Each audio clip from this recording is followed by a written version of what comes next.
I'm not shocked at all, actually.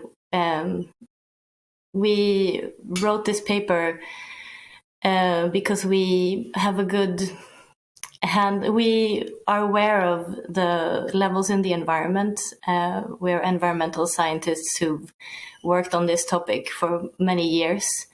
What was surprising was the new guidance values. They're more shocking to me than the levels in the environment, which I was well aware about. So, can they ever go away? You know, I know we say No. they're forever. Well, sure, can the climate not? Can the wind not blow them away? Can precipitation not take them out of the sky? No, so these are chemicals that don't degrade in the environment, or we haven't been able to measure their half-lives. I saw an estimate of a modeled estimated half-life, which was something like 40,000 years. So they will stay once they are released into the environment, they will stay there.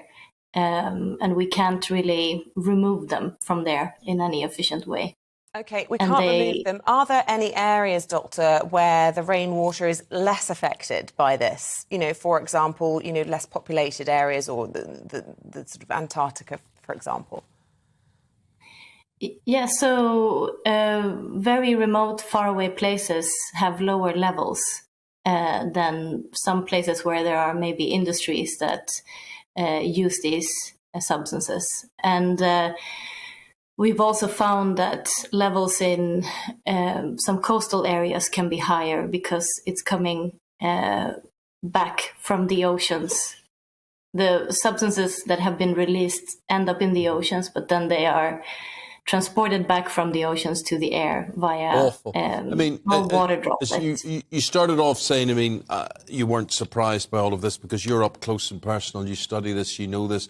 Every time I see, news is depressing enough, but every time I see some sort of tire factory burning or Ukraine bombing or missile strikes and smoke billowing up into the air, there has to be a consequence to all of that. What we do on the ground, the chemicals we release from explosions and fires and all sorts of things.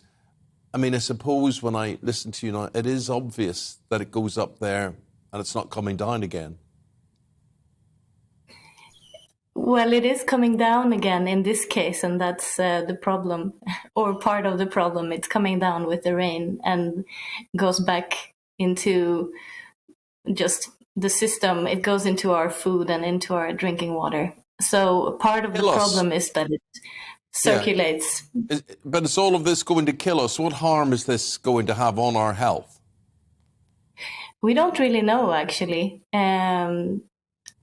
We don't think it will kill us.